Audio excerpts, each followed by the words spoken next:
Mr. Speaker, sir, I beg to move that Parliament approves the financial policy of the government for the financial year from 1st April 2018 to 31st March 1st April 2019 to 31st March 2020. This year marks 200 years since the Stamford Raffles landed in Singapore.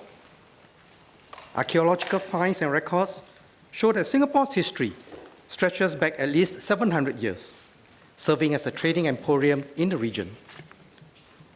1819 was a key turning point in Singapore's development. The British decision to declare Singapore a free port plugged us into an emerging network of global trade. This and subsequent developments transformed Singapore into a global node. In our bicentennial year, let us reflect on the twists and turns in our history so as to chart a path forward for an even better future for our people. Today, we are in a different phase of globalization, with new forces reshaping the global environment.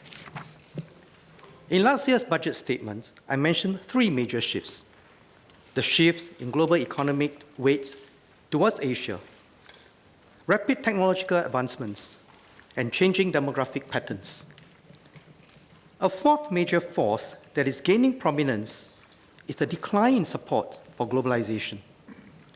Some countries are benefiting from globalization, while others are questioning its value.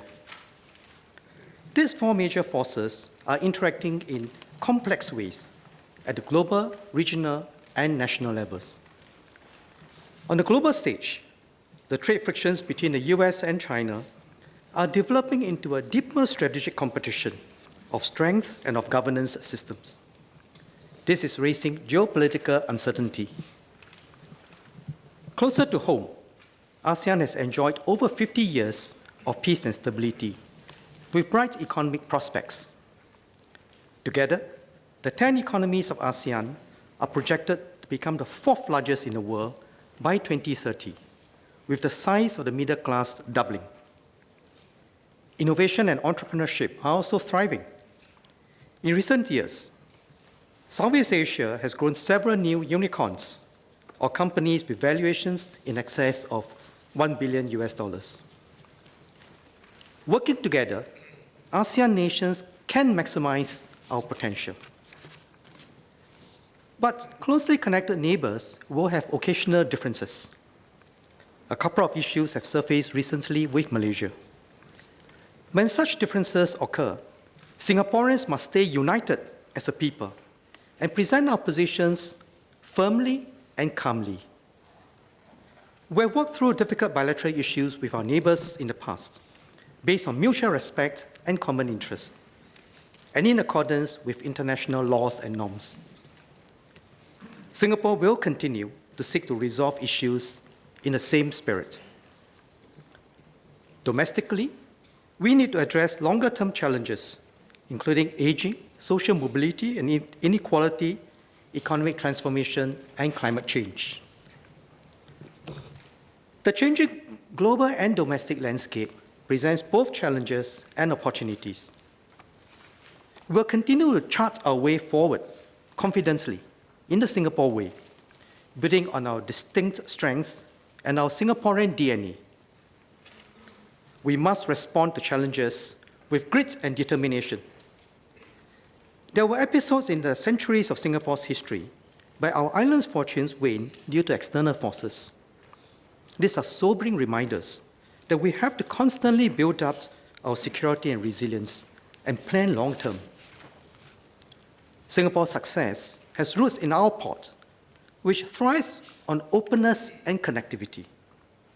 These traits have been forged into our identity as a people. As a multicultural society, our openness to diversity is our strength. It has inculcated a global mindset and deepened our knowledge of Asia. We must continue to cultivate cross-cultural literacy among our youth and encourage them to build bridges with people across the world. We strive to be a place where people and ideas congregate at the frontiers of global development. We want to be a global Asia node of technology, innovation, and enterprise. We turn our size and strategic location into an advantage. Technological shifts have spread economic activities more widely and at the same time made cities more important as key nodes of enterprise and innovation. As a city-state, we are nimbler and can adapt to changes faster. We serve as a neutral, trusted node in key spheres of global activity. Like Sangkanchil, the small but quick-witted mouse deer, we can make our way in the world. Budget 2019 is a strategic plan to allocate resources to build a strong, united Singapore. In this bicentennial year, let us draw on our strengths and our Singaporean DNA, openness, multiculturalism, and self-determination to continue to progress. At a fundamental level, we must keep Singapore safe and secure. This allows us to preserve our way of life and forge our own destiny. We must continue to transform our economy, for only a vibrant and innovative economy can provide opportunities for our people to realize their potential. We must continue to build a caring and inclusive society where we look out for one another and all of us play our part in weaving a tightly knit social fabric. And we must continue to build Singapore as a global city and home for all, keeping it smart, sustainable, and globally connected. Last but not least, we must achieve these goals in a responsible and fiscally sustainable way. We are using our financial resources to help realize our strategies for a strong, united Singapore. But financial resources alone do not get us there. We call on all Singaporeans to partner with the government and support one another to succeed in this endeavor.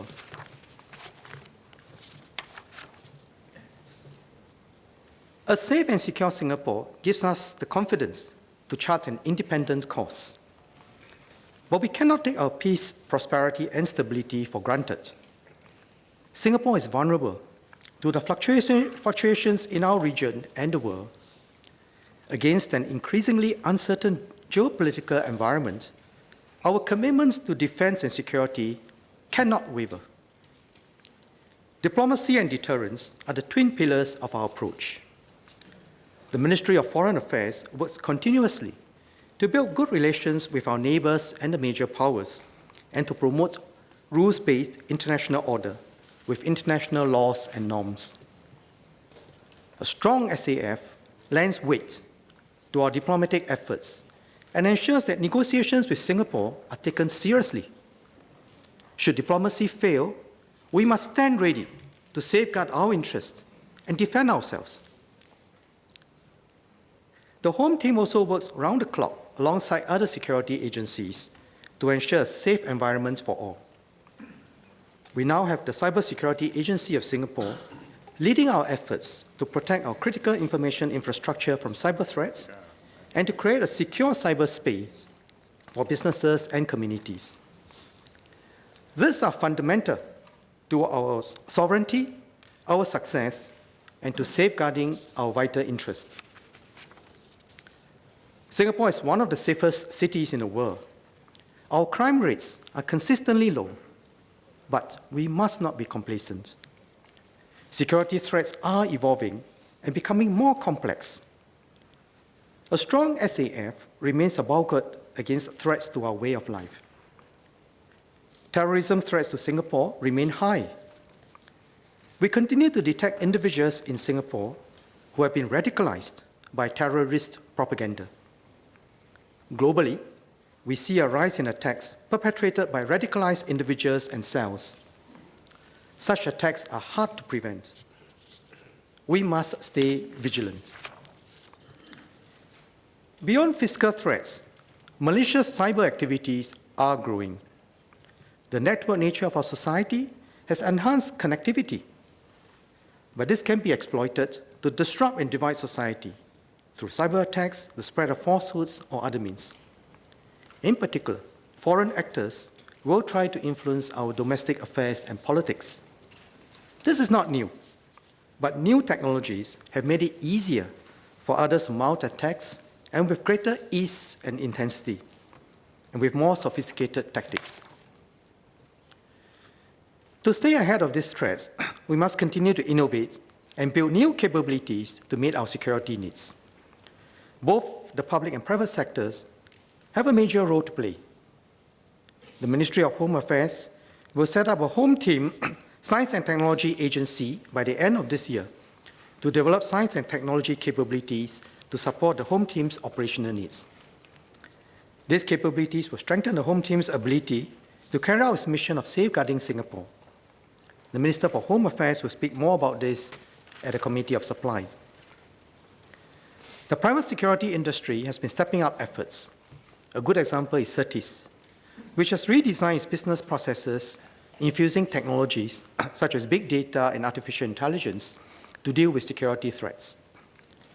MHA will help to transform the private security industry through innovation and technology to meet growing needs and be an effective partner to the Home Team. Our total defense approach will continue to keep Singapore safe and secure, with every Singaporean playing a part. At the national level, we plan long-term and take measures such as stockpiling critical supplies, diversifying our sources of water supply, and strengthening our food security. As a people, we must have the psychological and emotional resilience to face crises stoically. As threats get more sophisticated, Singaporeans must stay vigilant and guard against non-conventional forces that threaten to divide us. National Service has forged a deep understanding in our people that each and every one of us has a duty to defend our nation. When our young people serve NS, families and employers support them in every way possible. With our Smart Nation drive, digital technology has become an integral part of our lives. To harness the digital advantage, we must be prepared to also deal with the threats that arise inevitably from its more pervasive use. Digital defense has now been incorporated as the sixth pillar of total defense.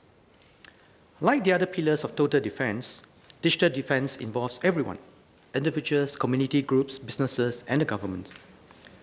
We must all play our part to be secure, alert, and responsible online, be it through practicing good cyber hygiene, being vigilant against fake news, and helping one another use technology safely. Last year, MINDEF launched the Cyber National Servicemen Scheme, training national servicemen with the Singapore Institute of Technology to raise our cyber defense capability. The government is also engaging our tech community with programs such as the government's Bug Bounty program to achieve a higher level of collective cybersecurity. Given its strategic significance, the government will continue to invest a significant share of our resources, about 30% of our total expenditure this year, to support our defense, security, and diplomacy efforts. This spending is significant, but indispensable. We will invest more if the need arises to protect the sovereignty of Singapore and the well-being of Singaporeans. Everyone has a role to play to keep Singapore safe and secure. Let us continue to stay united in defending our home and our way of life.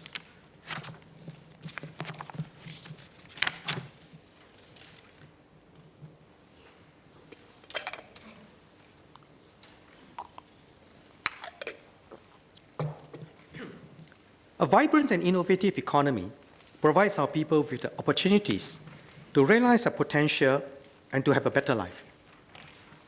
Our efforts to transform our economy are bearing fruit.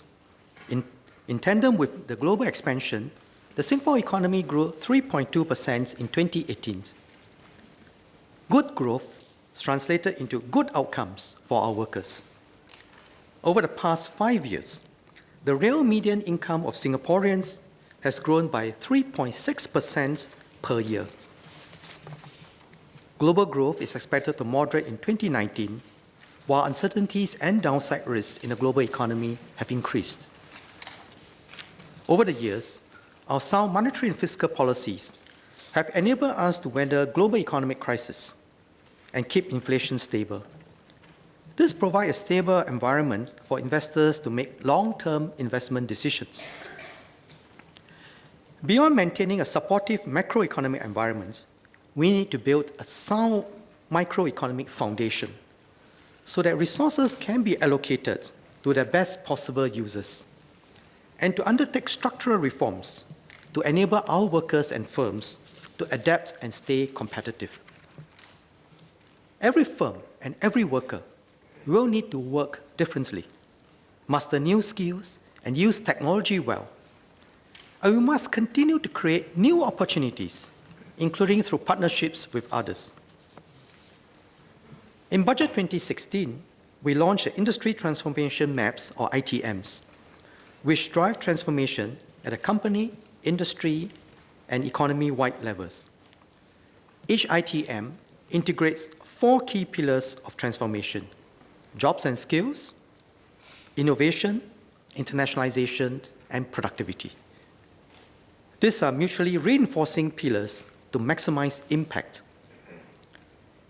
To coordinate efforts, the Future Economy Council brings together leaders from the government, industry, trade associations and chambers, unions, and academia.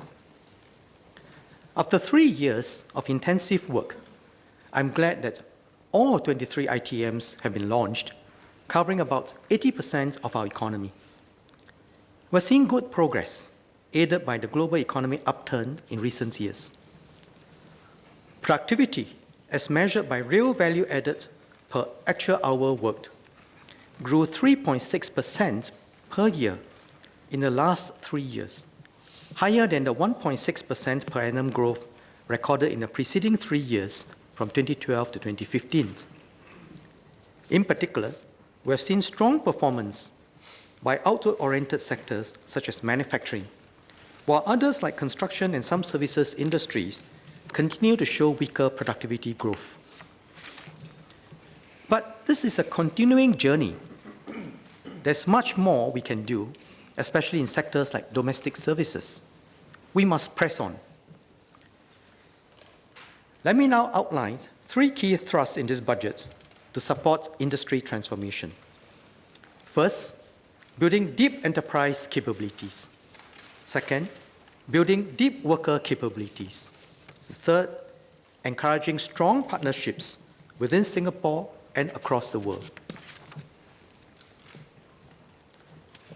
The basic building blocks of a vibrant economy are strong, competitive companies that maximize value creation.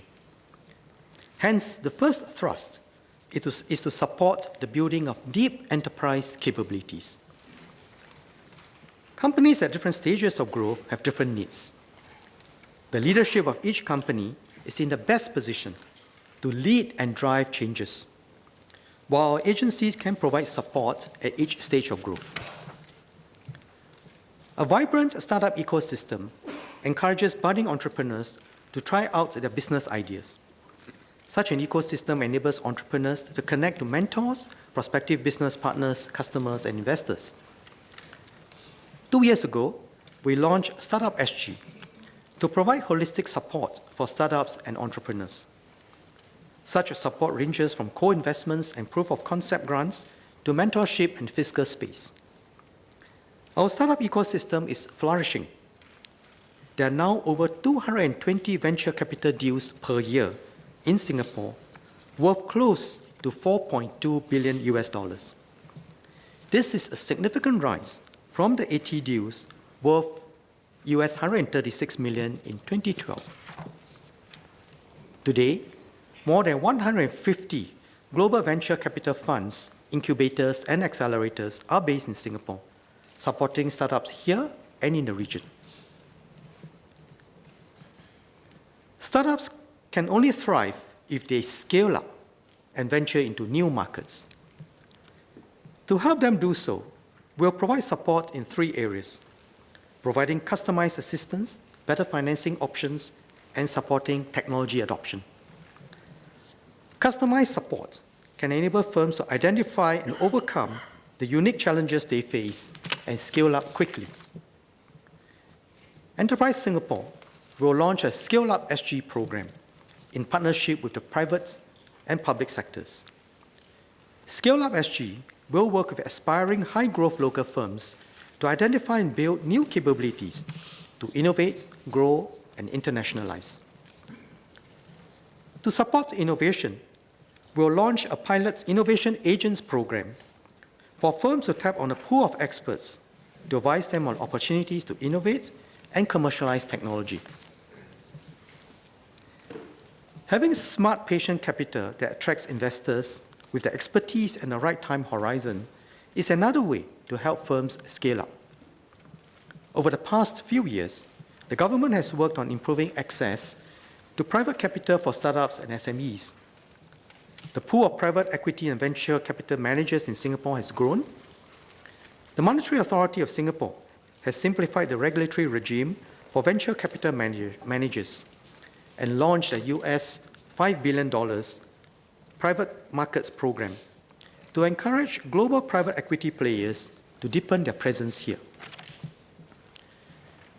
To further deepen the pool of smart patient capital, the government has, since 2010, set aside $400 million through 2 rounds of fund injections for the co-investment program to invest in our SMEs alongside the private sector.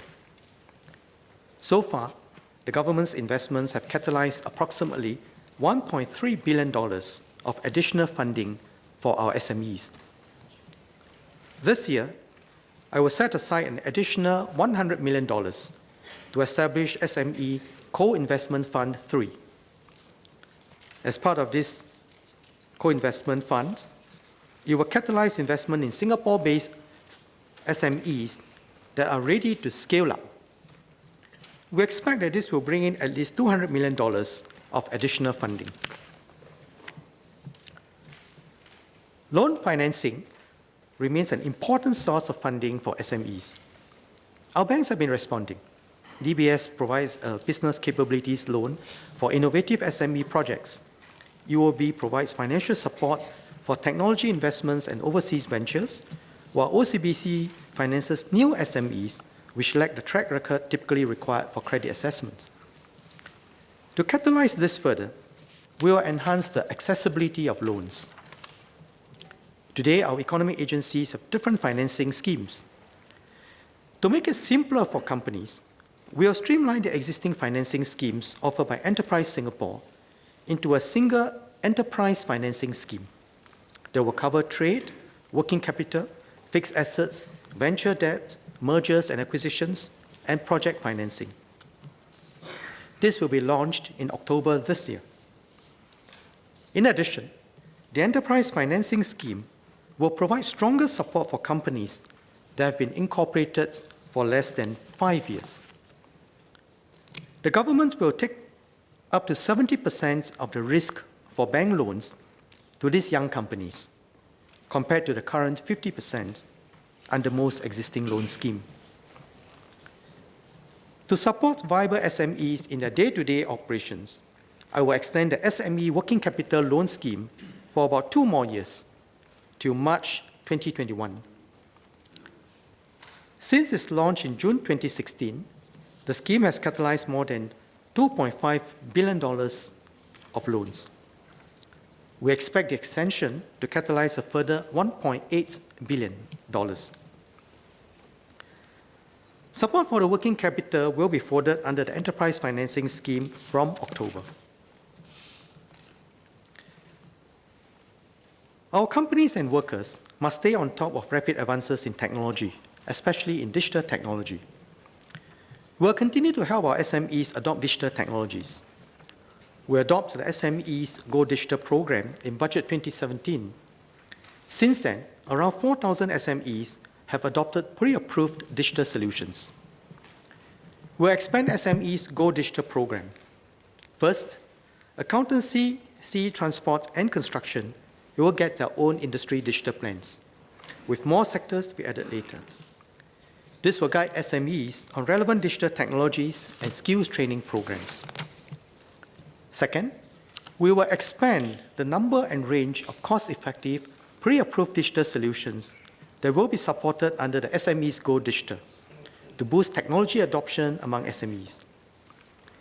MAS and IMDA will also jointly pilot a cross-border innovation platform for SMEs known as the Business Sans Borders, with an artificial intelligence-enabled marketplace to help our SMEs match with buyers and vendors globally.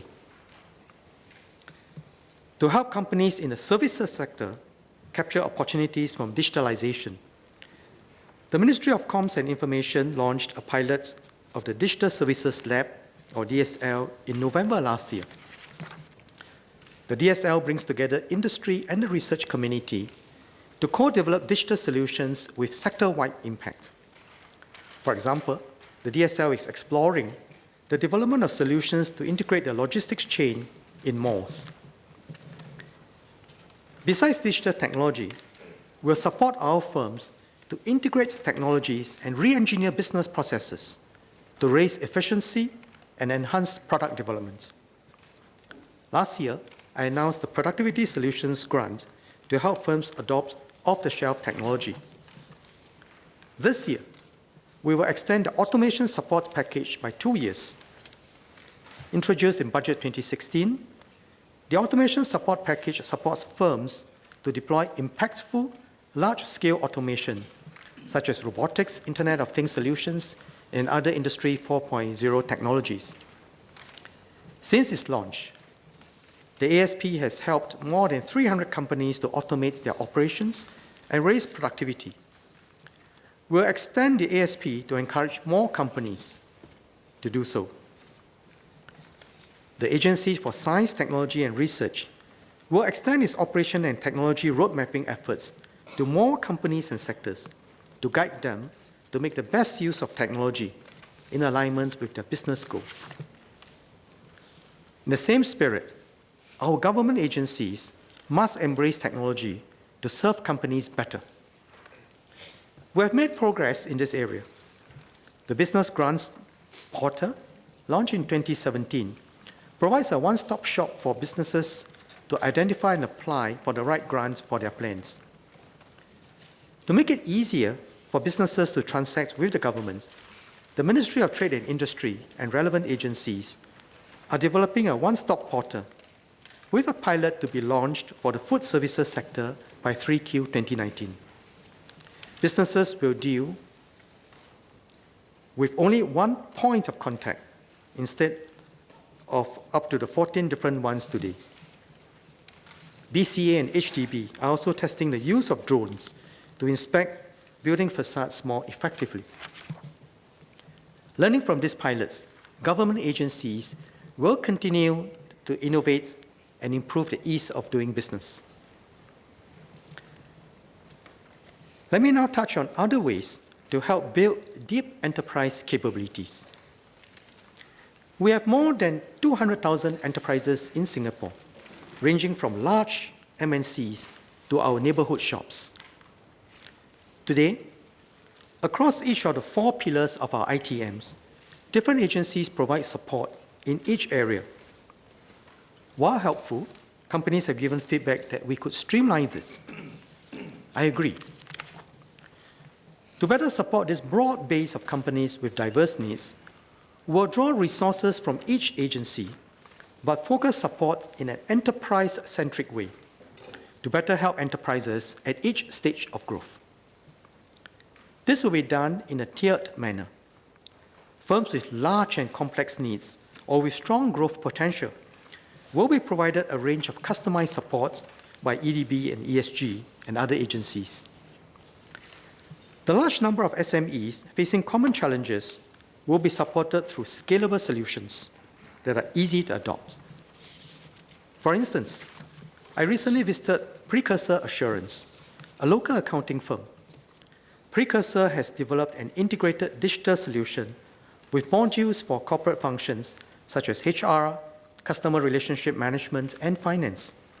SMEs can simply plug and play and scale up the use of these modules when they expand.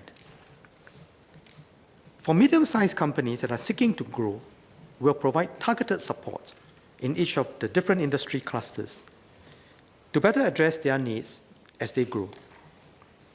The Minister for Trade and Industry will provide further details.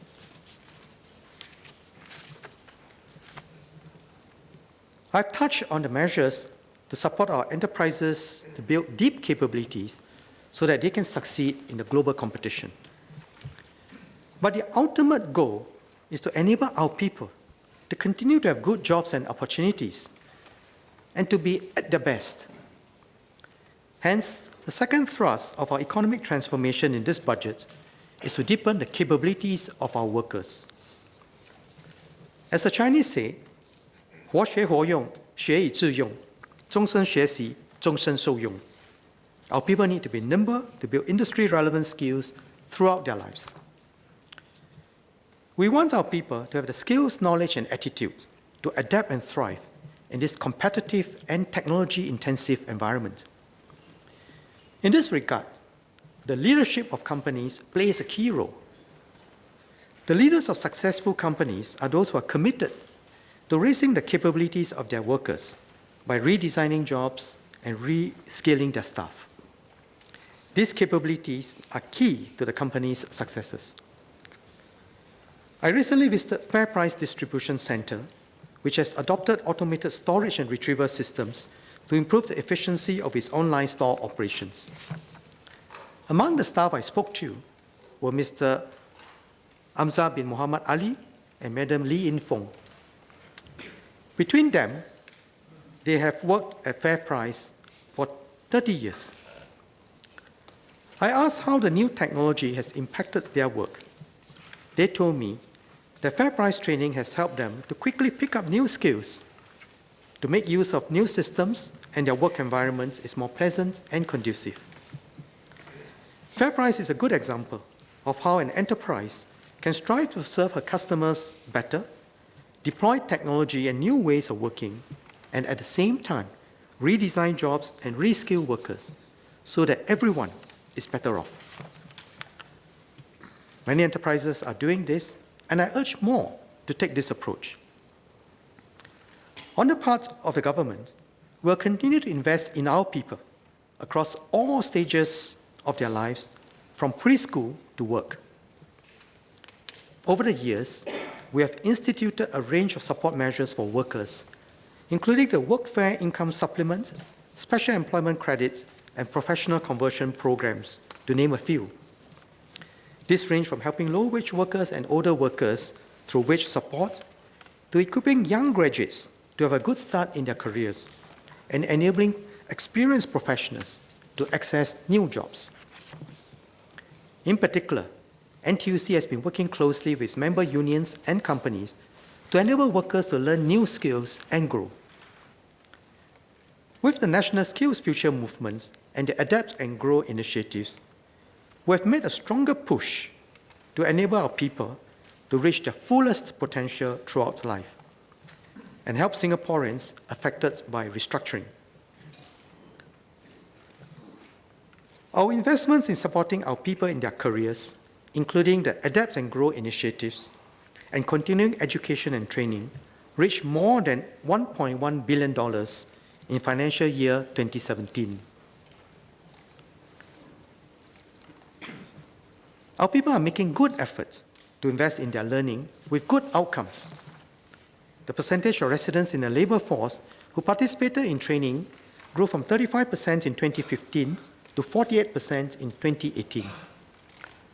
From 2016 to 2018, more than 76,000 job seekers found employment through the Adapt and Grow initiative. Workers, firms, unions, and TACs all need to play a part to continue this progress. Workers need to embrace upskilling and reskilling and make the most of new opportunities, both locally and overseas. Firms must step up training and job redesign for their workers, as they are well placed to know the skill their workers need as their sectors evolve. One example is Mr.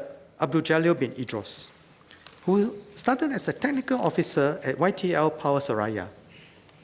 Over the years, the company sponsored his bachelor's and master's degree in electrical engineering. Through continuous learning as he worked, Mr. Abdul Jalil moved from maintenance to managing plant upgrading projects. He is now training his colleague in cybersecurity and systems operations. He received the Skills Future Fellowships Award in 2018 for his exemplary efforts. Besides workers and firms, unions, TACs, and professional bodies need to spearhead the reskilling and upskilling of workers in various sectors. I'm heartened by the Institute of Singapore's Chartered Accountants collaboration with the Singapore University of Social Sciences to develop the Joint Business Analytics Certification Program. This program, which was launched a year ago, equips accounting professionals with practical skills in data analytics. We'll continue to enable our experienced professionals to build on their experience to move into new growth areas. Since the establishment of the PCP in 2007, over 100 PCPs have been launched in about 30 sectors. This year, we will launch new PCPs relating to blockchains, embedded software, and prefabrication to prepare our people to move into new growth areas. In 2015, we launched a career support program to provide wage support for employers to hire eligible Singaporeans who are mature and retrenched or are in long-term unemployment. We'll extend this program for 2 years. We must also ensure that the benefits of enterprise transformation are passed on to our workers. Starting from 1st April 2020, all transformation efforts supported by Enterprise Singapore's Enterprise Development Grant must include positive outcomes for workers, such as wage increases. I know NTUC and its unions are putting extra effort and resources to support our firms and workers in this. Although some firms have done well to deploy their staff efficiently, productivity growth has been uneven across sectors. The manufacturing sector, which faces strong global competition, has done well. In the services sector, while some firms have done well, despite a tight labor market, some segments like F&B and retail remain very labor-intensive. Growth in S-Pass and work permit holders in the services sector has also been picking up pace. The number has risen by about 3% per annum, or 34,000 in the last 3 years. In particular, the S-Pass growth in services is the highest in 5 years. If this trend persists, foreign manpower growth will be on an unsustainable path. We need to act decisively to manage the manpower growth in services and encourage our companies to revamp work processes, redesign jobs, and reskill our workers. Our workforce growth is tapering, and if we do not use this narrow window to double down on restructuring, our companies will find it even harder in the future.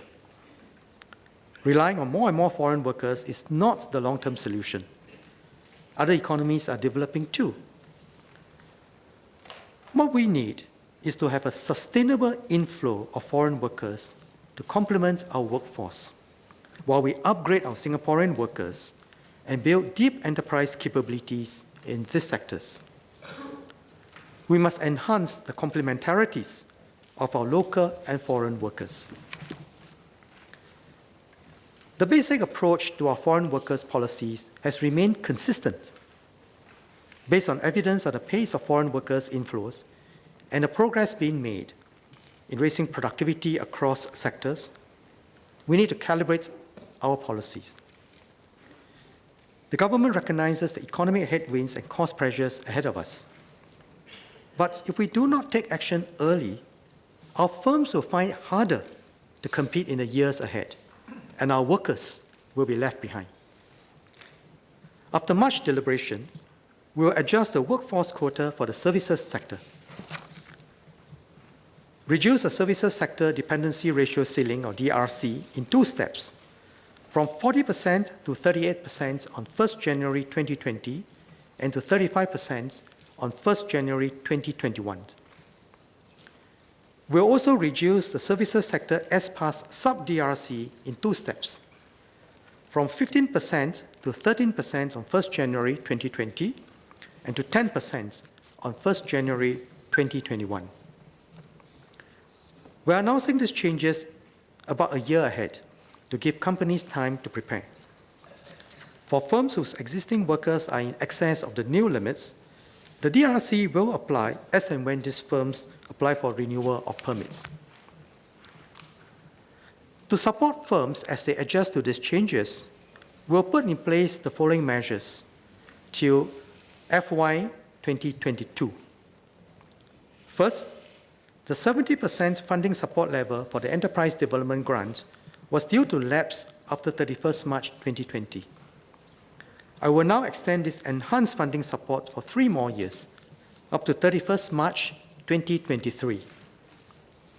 Second, we'll do the same for the Productivity Solutions Grant and expand its scope to support up to 70% of the out-of-pocket costs for training.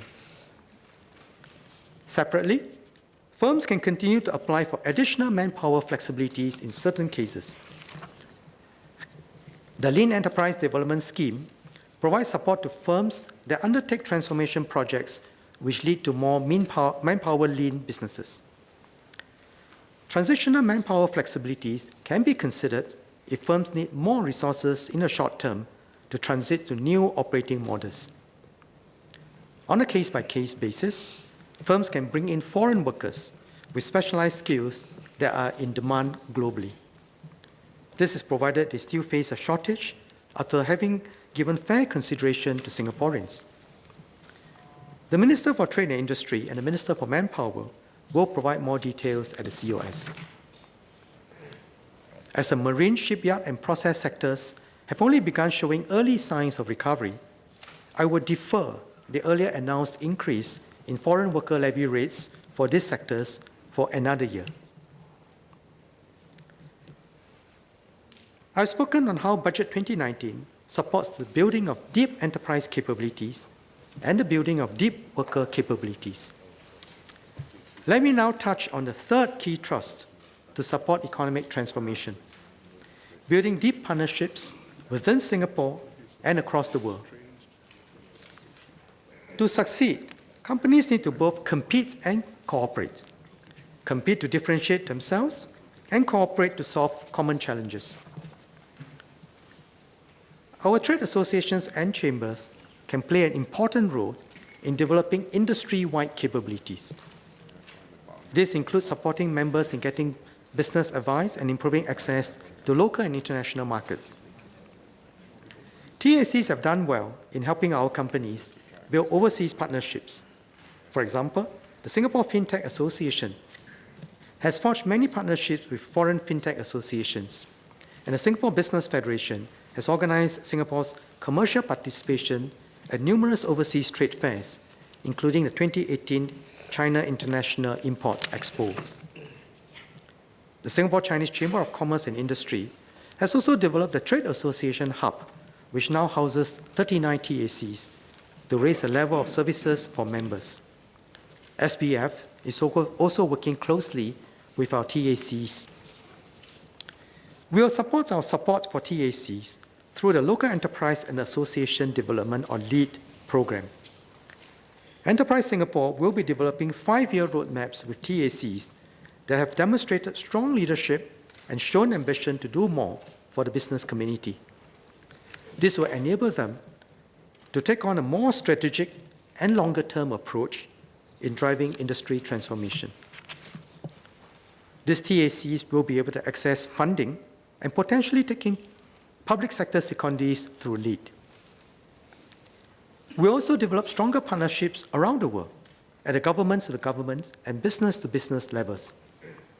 Our TACs, such as the SBF, have developed international linkages for our businesses. Over the years, we have negotiated free trade agreements with partner economies, which enlarge our businesses' access to new markets. Just last week, the EU-Singapore Free Trade Agreement and the EU-Singapore Investment Protection Agreement received the European Parliament's consent with a clear majority. To draw greater value from these trade networks, we will streamline and digitize our trade processes further to raise efficiency. This will enable easier access to overseas markets and help our firms make better use of these FTAs. Last year, I launched the Networked Trade Platform, or NTP, to streamline trade processes and provide one-stop information management system for traders. We'll also be working with partners to facilitate the secure exchange of electronic trade documents to unlock further productivity gains.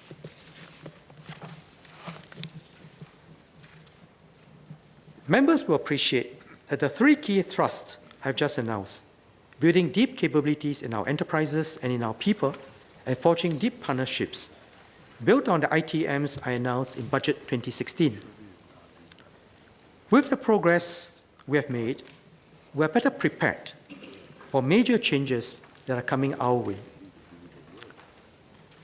One major change is the speed of advancements and convergence of new technologies in what some have dubbed the Fourth Industrial Revolution, or Industry 4.0. This will transform the way we invest, trade, and consume.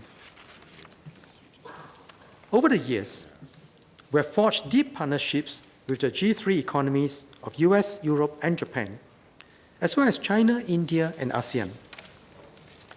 With the center of economic gravity shifting to Asia, and with the technological depth of our partnerships with the G3 economies, we should position Singapore as Asia 101 for global MNCs looking to expand into Asia's growing markets, and as Global 101 for Asian companies ready to go global.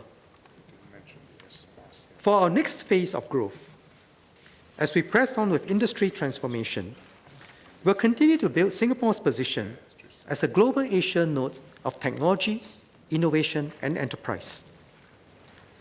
This will open up new opportunities for our firms and our people to ride on the wave of the Fourth Industrial Revolution. Our efforts to achieve this will build on the same three key thrusts as laid out for the broader economic transformation. First, investments in research and innovation by our universities, research institutes, and our firms. Second, investments in our people. And third, building global partnerships. First, we'll continue to invest in R&D to support the push to make innovation pervasive. We've set aside $19 billion as part of our 5-year Research, Innovation, and Enterprise 2020 plan. Our investments in R&D in our universities and research institutes are bearing fruit. NUS and NTU are ranked the best in Asia in areas such as material science and chemistry, and among the top 50 globally for engineering and computer science. Many of our researchers are regarded by their peers as among the world's best, especially in areas such as artificial intelligence, quantum technologies, and biomedical sciences. A-STAR has research institutes that are highly regarded. Together with our universities, they are actively working to translate research findings into innovation in partnerships with industries. But for R&D to make an impact, our companies must take the lead. Members of this House will be encouraged to know that some sectors are moving ahead, including 2 old economy sectors. First, despite digital advancements, we still need brick-and-mortar buildings. The construction sector, seen as low-tech and labor-intensive, is now using integrated digital delivery. This makes use of building information modeling and other digital technologies, connecting different players working on the same construction projects. This has raised productivity and created new high-value jobs, such as 3D modelers. Site productivity has improved by about 15% over the last 8 years. Second, in the digital age, we still need food, not just bits and bytes. The agriculture and food production sectors are transforming. For example, AVA's Marine Aquaculture Center and Temasek Life Sciences Laboratory have developed the St. John's Seabass. This fish is less susceptible to disease and can be bred in 30% less time. A startup, Allegro Aqua, is looking to bring more St. John sea bass to the world. Another example is Temasek Life Sciences Laboratories' Temasek rice, which produces 4 times as much rice per hectare as compared to regular breeds of rice. To tap on the demand for high-quality food and to build on our progress, Enterprise Singapore's investment arm, Seeds Capital, has appointed 7 partners to co-invest in Singapore-based agri-food startups to catalyze more than $90 million of investments. Leading MNCs and our large local companies are also establishing their R&D centers in Singapore in different areas of technology. We now have 14 corporate laboratories in our universities doing cutting-edge work from cyber physical systems to power electronics. Last year, we opened 4 corporate labs with major companies, Applied Materials, HP, Bilmer, and Sabana Jurong, to work on advanced manufacturing, biochemicals, and smart cities. I recently visited Lux Photonics Consortium, which brings together researchers in NUS, NTU, A-Star, and the industry to translate cutting-edge photonics research into practical applications. There I met NanoView, a Singapore startup specializing in nanotechnology applications.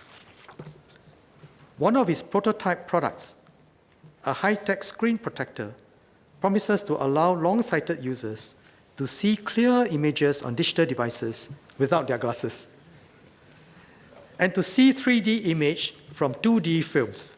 That's another project. So I'm sure this house will support the enabling of us all to see issues far or near with greater clarity and perspective. Now, I also met Technolight. Our Helix Bridge and new buildings, such as the Jewel at Changi Airport, are lit in scintillating ways by Technolight. The company is embarking on R&D to take its products to a new level. So I wish NanoView and Technolight success to light up our lives and to let us see better. To keep the momentum going, we'll continue to invest in centers of innovation at our institutes of higher learning and research institutes, and to support companies in innovation. Enterprise Singapore is collaborating with industry partners to establish a center of innovation in aquaculture at Temasek Polytechnic. This center will bring together aquaculture firms to improve our food resilience. Enterprise Singapore will also launch a center of innovation in energy at NTU, building on earlier investments at the Energy Research Institute at NTU. The center will collaborate with the Sustainable Energy Association of Singapore to drive industry-led innovation in areas such as energy efficiency, renewable energy, and electric mobility. We'll share more about these exciting new research initiatives at the Research, Innovation, and Enterprise Council meeting next month. The spirit of entrepreneurship is critical for all these endeavors. Having a vision of the future and taking practical actions day in, day out to explore a range of possibilities and solve a myriad of problems. It is the grit and determination of our entrepreneurs that make a difference. Mr. Sim Wong Hu, CEO of Creative Technology, brought us the popular Sound Blaster cards in the 1990s. Creative Technology went through a difficult patch after its initial success with the Sound Blaster, but Mr. Sim and his team pressed on. After 20 years of R&D costing US $100 million, the company recently launched the Super X5, a technology that recreates the holographic sound experience, or 3D sound, with headphones. Personalized. It has already won 14 awards at the 2019 Consumer Electronics Show in the US. Having tried it myself and having heard the endorsement of audiophiles, including some in this chamber, I'm happy that Mr. Sim and his team are at the cusp of a major breakthrough, and I wish them every success. Mr. Sim's story illustrates the point that to succeed, we must learn, we must walk the ground, and we must persist. I've touched on our efforts in research, innovation, and enterprise. Singapore as a global Asia node will bring new opportunities for our people in new frontiers. The second thrust is to prepare and develop our people to make full use of this node. We are partnering firms to invest in our people, including young Singaporeans, to provide them with opportunities to gain working experience abroad. For students who are currently in IHLs, we'll combine the current local and overseas internship programs into a single Global Ready Talent Program, or GREAT. You will have enhanced funding support for our students interning overseas with Singapore firms. The program will also support high-growth Singapore firms to send Singaporeans with up to 3 years of working experience for postings in key markets such as Southeast Asia, China, and India. By giving young Singaporeans overseas exposure, they can develop new skills to better support our firm's overseas expansion. For instance, Oceanus Group, a local seafood supplier, sent interns from Republic Polytechnic to its operations in China in a range of jobs. One of the former interns, Bernice Chan, is now a management trainee in Oceanus Farm in Foshan, China. Our third thrust is to build global partnerships so that our firms and people can forge new areas of collaboration with other innovation centers. In Budget 2017, we started the Global Innovation Alliance, one of the Committee on the Future Economy's recommendations. We have now established 9 nodes in global startup hotspots, such as Bangkok, Beijing, Berlin, Jakarta, and San Francisco. These GIA nodes give our entrepreneurs and students opportunities to learn and build networks globally. We're also bringing the global innovation community to come together in Singapore to explore and collaborate. Last year, we held the 3rd edition of the Singapore Fintech Festival. This is now the world's largest fintech festival. As part of this festival, the Global Investor Summit brought together investors on our Meet ASEAN Talents and Champions, or MATCH, platform. These investors expressed an interest to invest up to US $12 billion in ASEAN enterprises in fintech, info communications technologies, and medtech over the next 3 years. And under technology events, the Singapore Week of Innovation and Technology, or SWITCH, brought together more than 350 exhibitors and 1,000 promising startups and financiers from 75 countries. To maximize impact, this year, SWITCH and the Singapore Fintech Festival will be held in the same week in mid-November. We can draw in even more entrepreneurs, investors, innovators from around the world to explore and collaborate in technology innovation in this 4th industrial revolution. These various programs on economic transformation and jobs build on our efforts and investments over the years. To summarize, our economic transformation is progressing well, but we must persist with our industry transformation efforts. At the same time, the pace of technological innovation is rapid, and global economic weight is shifting towards Asia. We'll position Singapore as a global Asia node of technology, innovation, and enterprise. Economic transformation is critical. We expect to spend $4.6 billion over the next 3 years on the new and enhanced economic capability measures in Budget 2019 and to support Singaporean workers. $3.6 billion will go towards helping our workers to thrive amid industry and technological changes. $1 billion will go towards helping firms build deep enterprise capabilities. But let me emphasize that supporting companies and supporting workers are mutually reinforcing. Stronger companies provide better jobs and pay for workers, and highly skilled workers make companies stronger. I'm confident that we can continue to make good progress. Our enterprises and TACs, workers and unions, and the government must continue to work closely together. As long as we stay relevant and useful to the world, we can continue to create opportunities for our people and enterprises.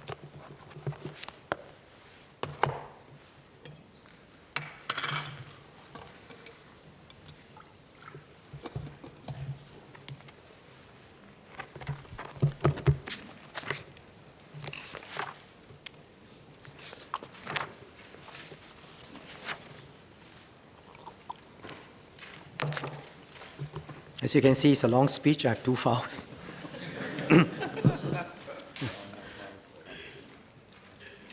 I've spoken about how we invest to secure our home and grow our economy. At the heart of these efforts is the desire to improve the lives of current and future generations of Singaporeans. Our approach to social development has served us well. We invest heavily to bring out the best in our people.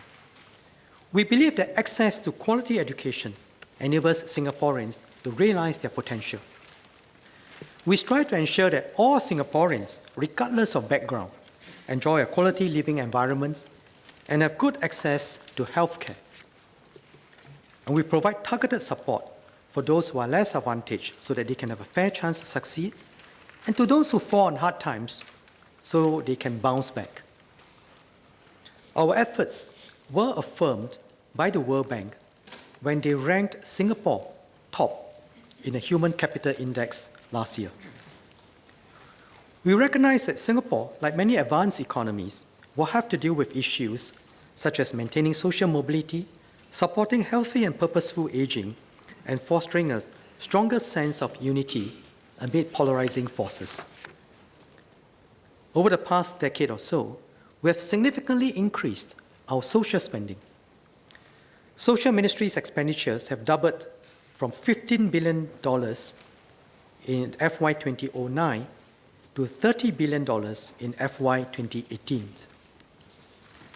The social measures in Budget 2019 are part of our long-term plan to build a caring and inclusive society. They are driven by 3 main strategies. First, uplifting Singaporeans to maximize their potential and providing access to opportunities through their stages of life. We pay particular attention to children from disadvantaged backgrounds to give them a good start in life. With increasing lifespans, we are helping older Singaporeans stay in the workforce so that they can earn and save more for retirement. Second, providing greater assurance for healthcare. We'll continue to strengthen support for the healthcare needs of Singaporeans. In particular, we want to help our seniors stay active, healthy, and engaged in their silver years. Third, fostering a community of care and contribution through strong partnerships. We strive to nurture an ethos in our society where we support one another and give a helping hand where we can. Those who succeed should help to uplift others, just as they have benefited from the support of others around them. As the Chinese say, 同舟共济, 共创未来. We are in the same boat and weather the storms together. We progress together and forge our future together. I'll first talk about how we are supporting our children, workers, and seniors to access the best opportunities through each stage of life. We invest heavily to provide a world-class education for young Singaporeans.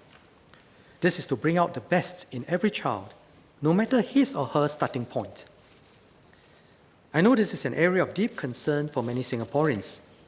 Many of you expressed this during feedback sessions and through your actions in giving time and money to help children in need.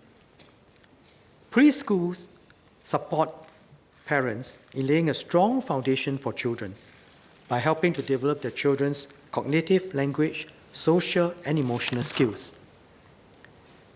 Therefore, we are spending more to enhance accessibility, affordability, and quality of early childhood education and care. The government spent about $1 billion on the preschool sector in 2018.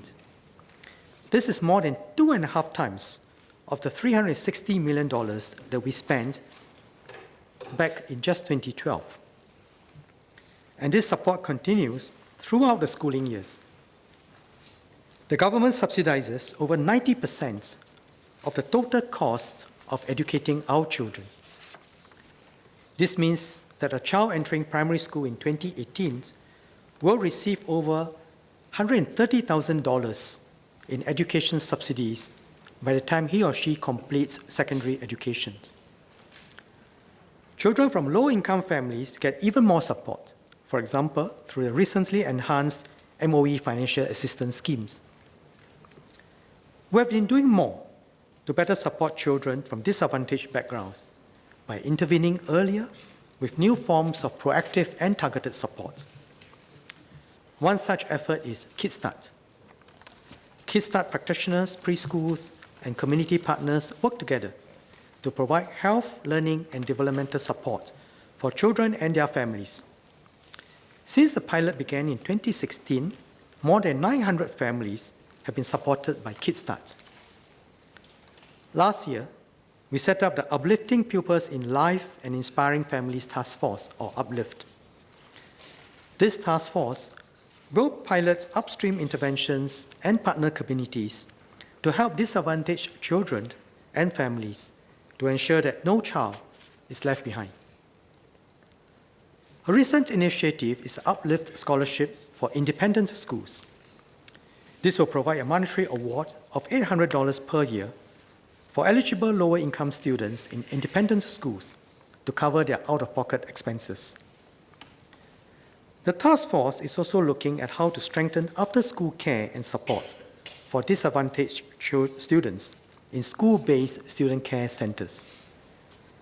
The Minister for Education will speak more about this and other initiatives spurred by Uplift at the COS.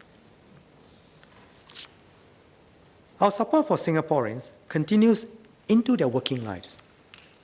Workfare and silver support are two key pillars of our social security systems. The two schemes supplement incomes and mitigate inequality in the working and retirement years, respectively. The Workfare Income Supplement, or WIS scheme, provides cash payouts and CPF top-ups for workers whose earnings are in the bottom 20%, with some support for those slightly above. The scheme has raised their income, encouraged employment, and helped them save more for retirement. We'll enhance workfare income supplements to better support lower-wage workers. From January 2020, the qualifying income cap will be raised from the current $2,000 to $2,300 per month. The maximum annual payouts will also be increased by up to $400. Older workers will see higher increases in payouts. For example, workers aged 60 and earning $1,200 a month will now receive $4,000 per year from the Workfare Income Supplement, or almost 30% of their wages. These enhancements will cost an additional $206 million a year. In total, we expect the enhanced Workfare Income Supplement to cost close to $1 billion a year and benefit almost 440,000 Singaporeans. As our society ages, older workers will make up an increasing share of our workforce. Today, about 1 in 4 of our workforce is aged 55 and above. They continue to make important contributions to our economy and society. Some are giving back by mentoring the younger generations, while others wish to continue working. We're doing more to help older Singaporeans earn more, save more, and have greater peace of mind during their retirement years. I appreciate the concerns and suggestions regarding the retirement adequacy of older workers raised by members of the public and the PAP Seniors Group, among others. And I thank the members of this House for your views during the recent debate on the motions on aging with purpose and support for caregivers. The government has set up a tripartite work group to study the concerns of older workers. The work group is reviewing policies such as the retirement and re-employment age and the CPF contribution rates of older workers. They will present their recommendations later this year. To support employers in hiring older Singaporean workers, the government introduced the Special Employment Credit, or SEC, scheme in 2011. Since then, we have extended and made changes to the SEC in response to labour market and economic conditions. We have also introduced an additional SEC, or ASEC scheme, to encourage employers to hire workers who are above the re-employment age. I'm happy that companies have responded by hiring older workers, tapping on their experiences, and supporting them in upgrading their skills. With a tighter labour market and more Singaporeans choosing to work longer, more companies will be hiring older workers. The government will study better forms of support to continue to help workers to remain productive, earn more, and save more for retirement.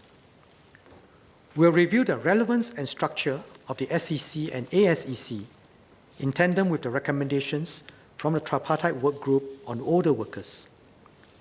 In the meantime, I will extend the SEC and ASEC for another year until 31st December 2020. To support this extension, I will top up the SEC fund by $366 million. Taken together, members will see that the government has been making significant investments in education and employment for our people, from early childhood to the working years.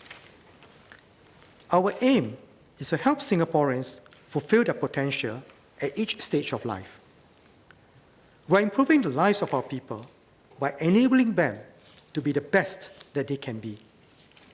We enhance our people's sense of well-being and dignity without the burden of welfare schemes elsewhere, which weaken people's sense of urgency and independence.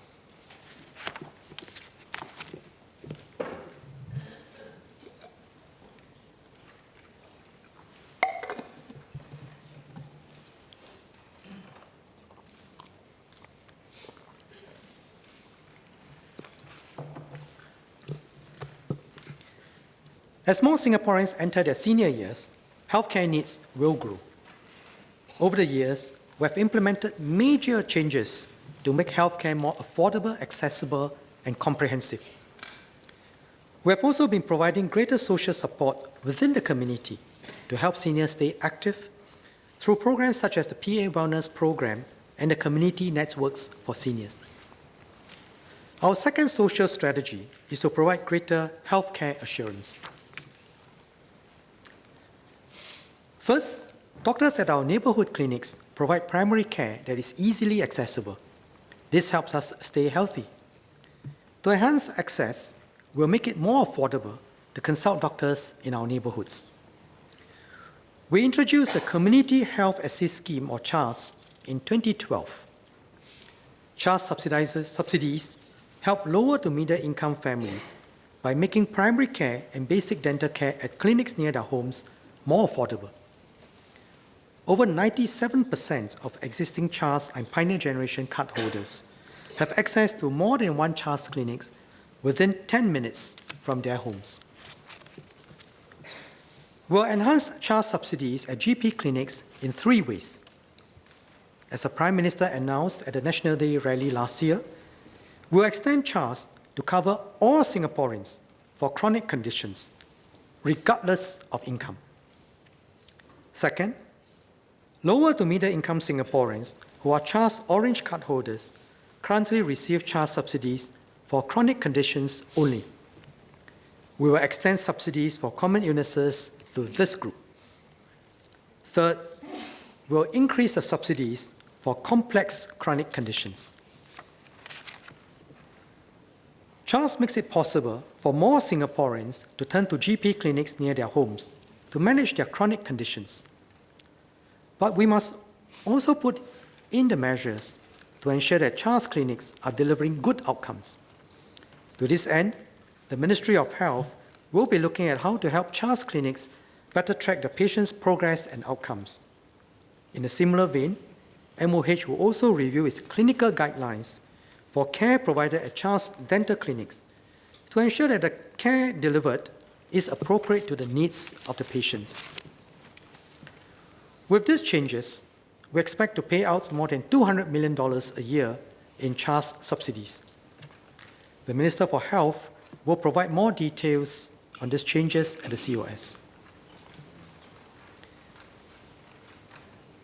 A second way to provide greater healthcare assurance is that we will strengthen financial protection for long-term care. As we age, the chances of having one form of disability or another rises significantly. MOH estimates that 1 in 2 healthy Singaporeans aged 65 could become severely disabled in their lifetime and may need long-term care. Some of us face a higher risk, some lower. But regardless, low risk does not mean no risk. The best way of protecting ourselves is to lead a healthy lifestyle and take preventive actions. At the same time, we need to guard against unpredictable events. The most efficient way is to help one another by pooling risk through an insurance scheme. Today, we have MediShield Life for all Singaporeans to provide financial protection against large hospital bills for life. As we live longer, there is a higher chance that we will need long-term care towards the end of our lives.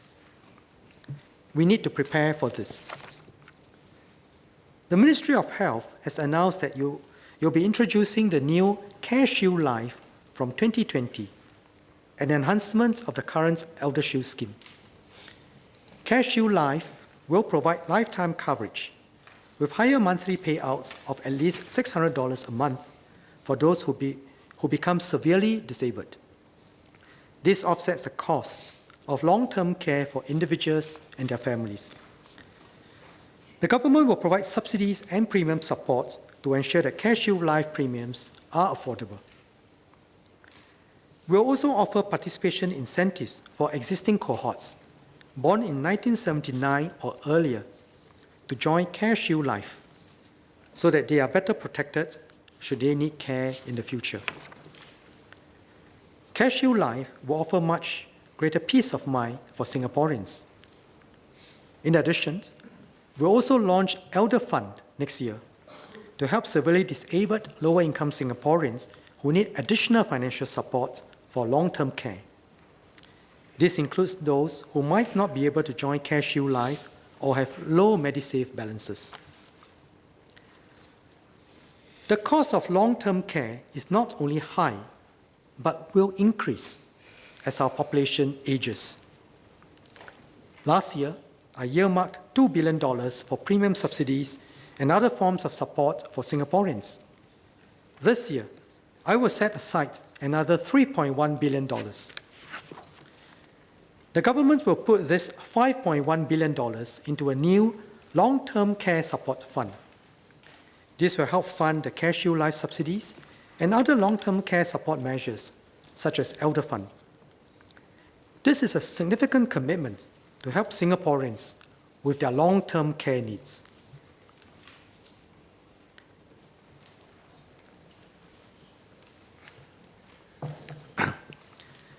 As the Prime Minister mentioned at the National Day rally last year and the tribute event earlier this month, we would also like to express our appreciation and support for our Merdeka generation.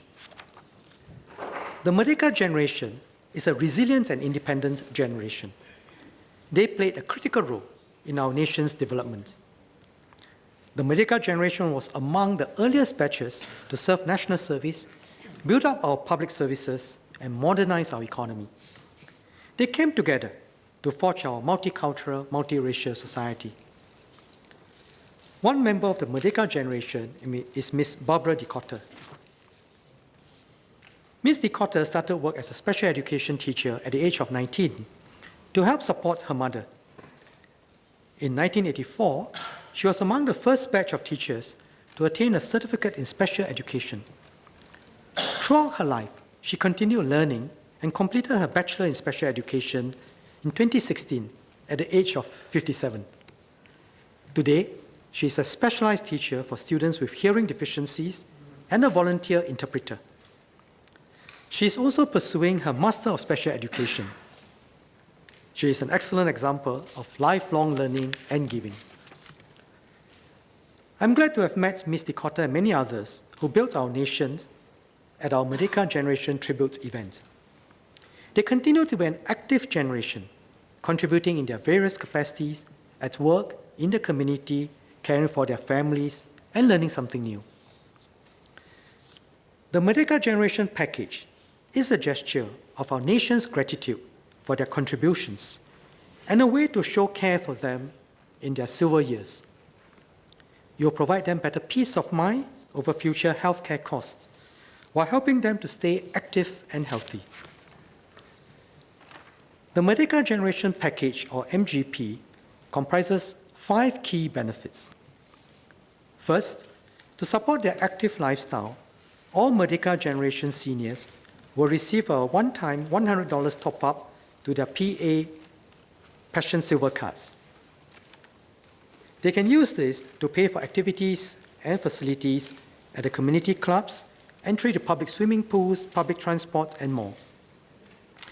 We also work to introduce more active aging opportunities for seniors, such as lifelong learning under the National Silver Academy and volunteerism under the Silver Volunteer Fund. Second, we'll provide a MediSave top-up of $200 per year for 5 years.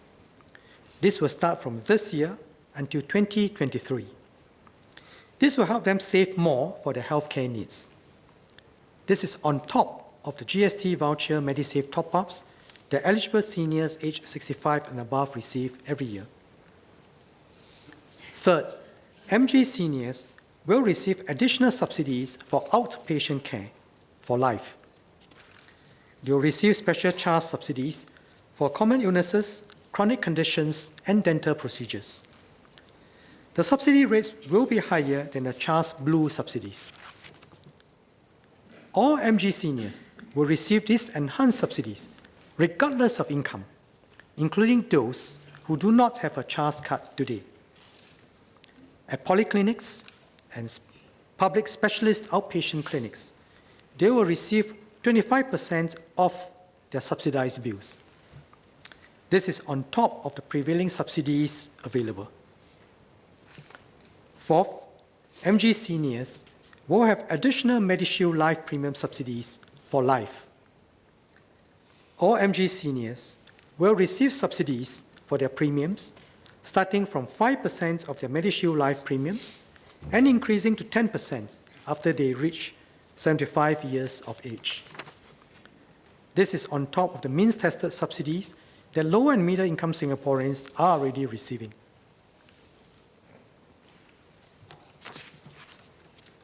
Finally, we'll provide an additional participation incentive of $1,500 for MG seniors who join CareShield Life when it becomes available for existing cohorts in 2021. In addition to the $2,500 previously announced, this means that all MG seniors who join CareShield Life will receive participation incentives totaling $4,000 each. This will cover a significant portion of their premiums and is on top of the regular means-tested premium subsidies. I hope this will encourage our MG seniors to join CareShield Life to have peace of mind against the risk of high long-term care costs. There are a number of other details which I will include in the annex and will be given to the media. The Merdeka Generation Package will benefit close to 500,000 Singaporeans.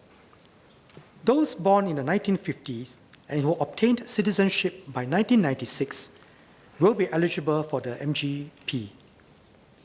In addition, we'll extend the MGP benefits to those born in 1949 or earlier but missed out on the Pioneer Generation Package if they obtain citizenship by 1996.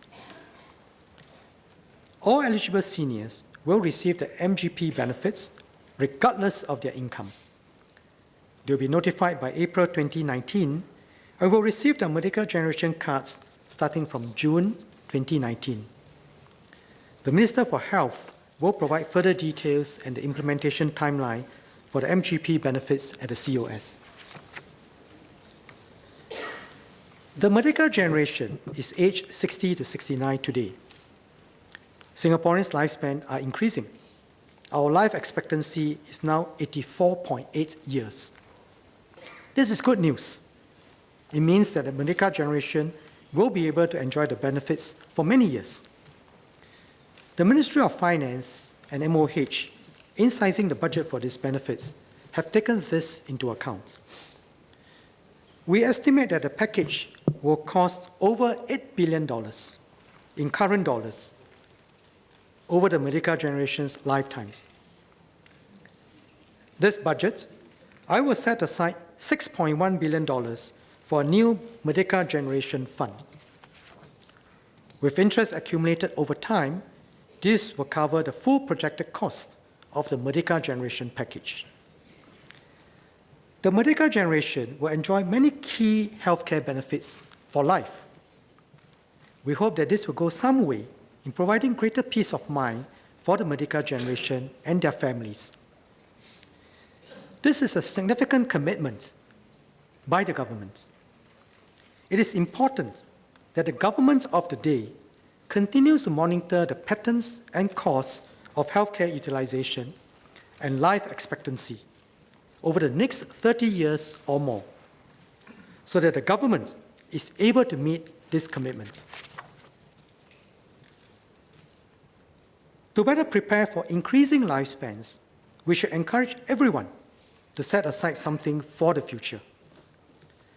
To help Singaporeans who are younger than the Merdeka generation with the future healthcare expenses, I'll provide MediSave top-up of $100 a year for the next 5 years for Singaporeans who are aged 50 and above in 2019 and who do not receive the MGP or the PGP.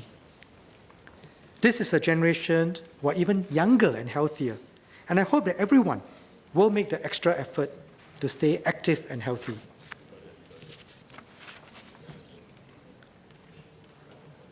Our third social strategy is to foster a community of care and contribution and build strong partnerships in our society. The government will continue to make every effort to care for our seniors, the disadvantaged, and vulnerable families. The Long-Term Care Assistance Scheme provides basic monthly cash assistance to those who are permanently unable to work and have little family support to support their living expenses.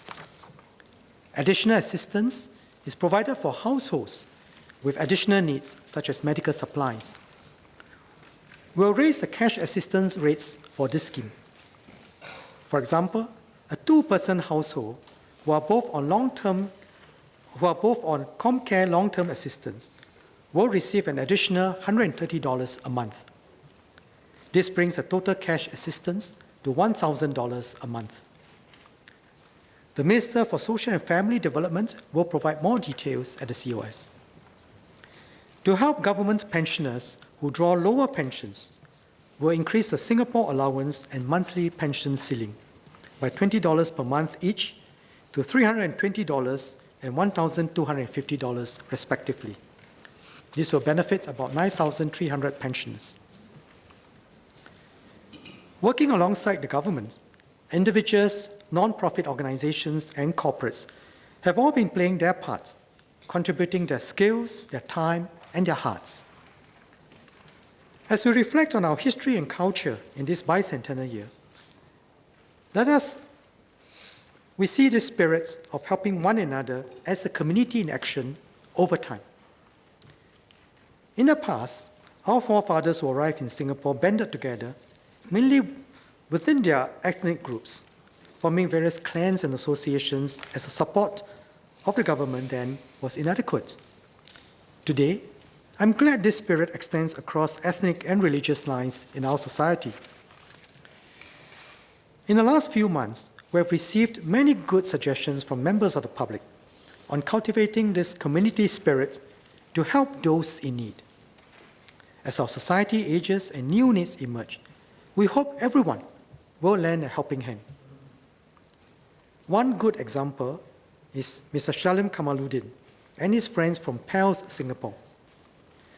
PALS stands for Peace and Love Society, a non-profit organization that provides support network for Singaporean youth from all backgrounds. Through sports events and workshops, Shalim and other like-minded volunteers have been helping young Singaporeans learn skills to overcome challenges such as bullying and cyber addiction. To date, they have touched the lives of about 800 youths. Another example is Dr. Rose Sivam, who started My Home, Your Home. With her husband as a chef, Rose and her family bring together people from various backgrounds, including those with disabilities and children with special needs, to share a meal in her home. This is another good example of our community spirit, how we care for the less privileged and build unity in our diversity.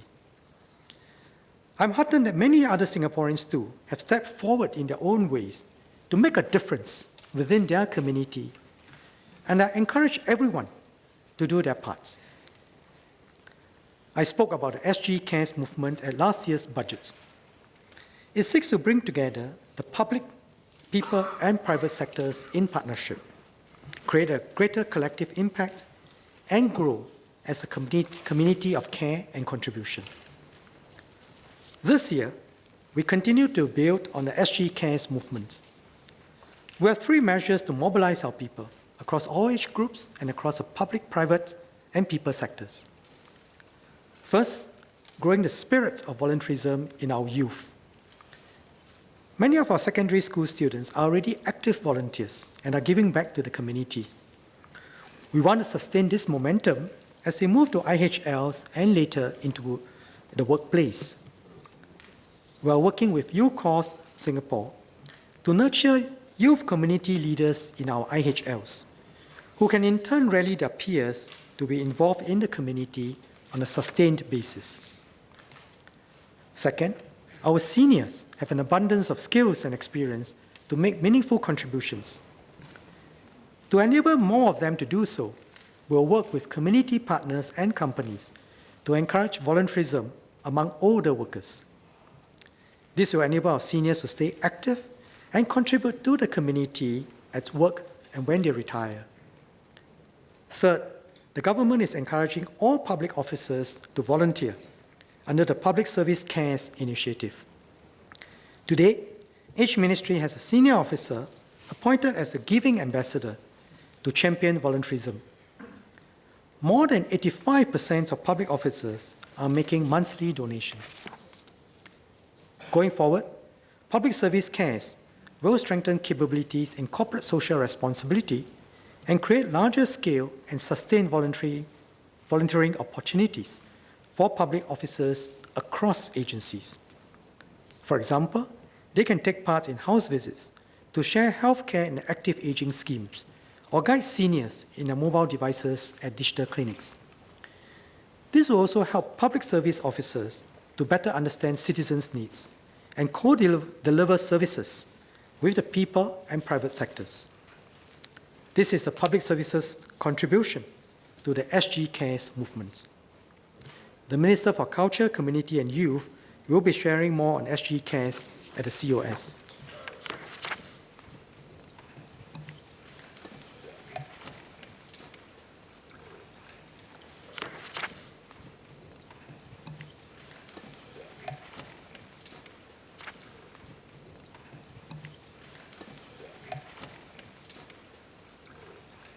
The spirit of giving back has a special meaning this year as we commemorate the Singapore Bicentennial. Therefore, I will launch 2 special initiatives in support for this.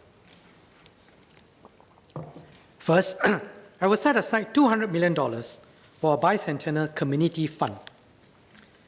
Today, we encourage individuals and corporates to give back to the community in various ways. Donations to institutions of a public character qualify for a 250% tax deduction. Businesses also enjoy a 250% tax deduction on qualifying expenditure when their employees volunteer or provide services to IPCs under the Business and IPC Partnership Scheme. The new Bicentennial Community Fund will provide dollar-for-dollar matching for donations made to IPCs in financial year 2019. With this, we hope to further encourage more Singaporeans, including younger Singaporeans, to embrace the spirit of giving back. At the same time, we are encouraging IPCs to reach out to more donors. The fund will be designed to ensure a good distribution of support for all donations to IPCs, which currently do not receive government matching, and to increase the impact of the good work they are doing. We have also enhanced our one-stop platform, giving.sg, to better match donors and volunteers with meaningful causes. This platform provides charities with an easy and secure way to establish an online presence and to receive donations digitally. Donors, too, can quickly navigate and find a worthy cause that matches their passion and commitment and start on their giving journey. Details will be shared by the Ministry of Culture, Community and Youth at a later date. Second, I will introduce a $1.1 billion Bicentennial Bonus.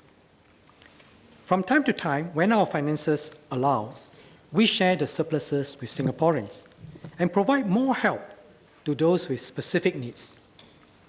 With this bonus, I hope all Singaporeans, young and old, will join us to commemorate this significant moment in Singapore's history. The Bicentennial Bonus has several components. For lower-income Singaporeans, I will provide additional help with their daily living expenses. I will provide up to $300 through a GST voucher cash bicentennial payment. This will benefit 1.4 million Singaporeans. In addition, lower-income workers who receive workfare income supplement payments will get a workfare bicentennial bonus. They will receive an additional 10% of their WIS payment for work done in 2018 with a minimum payment of $100. This will be given in cash. I will provide a 50% personal income tax rebate subject to a cap of $200 for the year of assessment 2019. I've set the cap at $200 so that the benefits go mostly to middle-income earners. For parents with school-going children, we will provide additional support for their children's education. Each year, the government contributes to the EduSave accounts of all Singaporean students at primary and secondary school levels. This helps to pay for school enrichment activities to better develop students holistically. This year, we'll provide a $150 top-up to their EduSave accounts. This is on top of the annual EduSave contributions that they already receive from the government. In addition, Singaporeans aged 17 to 20 will receive up to $500 in their post-secondary education accounts. This will go towards helping parents to save for their children's tertiary education. We will also provide support, additional support for older Singaporeans who are near retirement. I'll provide a CPF top-up of up to $1,000 for eligible Singaporeans aged 50 to 64 years old in 2019 who have less than $60,000 of retirement savings in their CPF accounts. This will be credited to the special accounts for members aged 50 to 54 and the retirement account for members aged 55 to 64. About 300,000 Singaporeans will benefit from this CPF top-up. The majority of these recipients will be women. Many of them left the workforce early and took up important roles as mothers, caregivers, or housewives. As a result, they had fewer years to build up their savings. This top-up is a way to recognize their contributions and to help them save more. In addition to the CPF top-ups, Singaporeans in the age group of 50 to 64 who qualify for workfare will also benefit from the workfare income supplement enhancements that I mentioned earlier.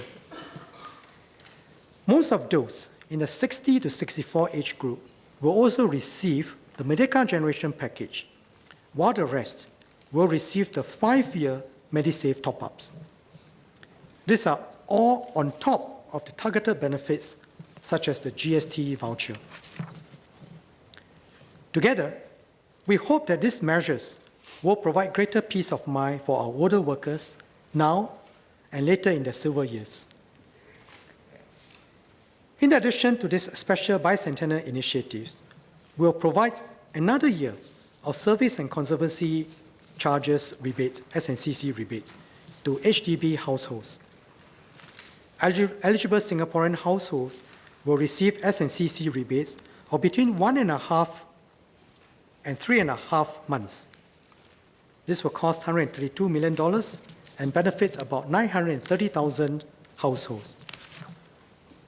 Finally, I will top up the Public Transport Fund by $10 million to continue helping commuters in need with their transport expenses, such as through public transport vouchers for lower-income families.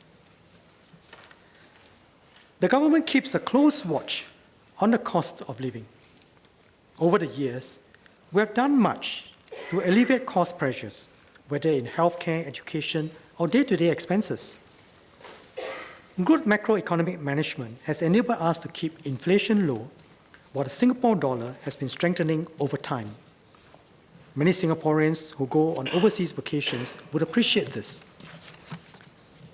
Over and above this favorable condition, this budget continues to provide significant support for Singaporeans, especially our seniors and lower-income households.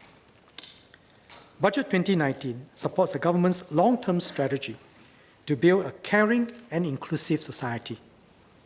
This is our continued effort to improve the lives of our people and our future generations.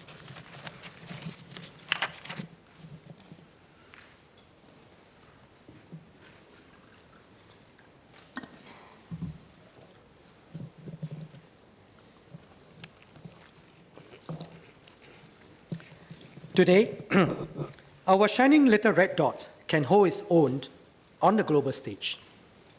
But as the Minister for National Development has said, we are not done building Singapore. Infrastructure takes time to build, but once built, can serve us for a long time. We must take a long view for our development plans. The upcoming URA Master Plan 2019 will guide our urban developments over a 10 to 15-year time frame.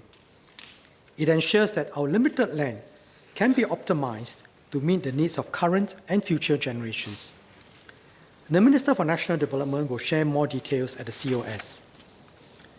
The long-term transformation of our city must start with our HDB estates, where most Singaporeans' homes are. It's important that we keep our living environment first class. Many cities have large tracts that slip into disrepair over time. We must avoid that. We must strive to make every town in Singapore green and livable by rejuvenating them systematically over time. As our home and a global node, our city has been well connected within and with the world. Within Singapore, we now have about 230 kilometers of MRT lines. This will rise to about 360 kilometers in the 2030s, when major MRT projects such as the cross-island lines are completed. To enhance our global connectivity, we are increasing the capacities of our airport and seaport. This will strengthen our role as a key node within Asia and to the world. Connecting to future growth, knowledge, and cultural centers in Asia and beyond will not only benefit Singaporeans, but will also add to the connectivity and vibrancy in our region. Beyond the next decade, we must also plan for climate change. Climate change and rising sea levels threaten our very existence. As a low-lying island nation, there's nowhere to hide when sea levels rise. Other small island nations, like the Maldives, are already facing risk of flooding, with severe implications. The government is studying the implications carefully and will come up with measures to prepare ourselves adequately.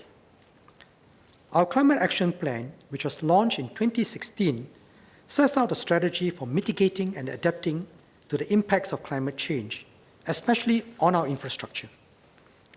In line with the action plan, low-lying roads near coastal areas have been raised.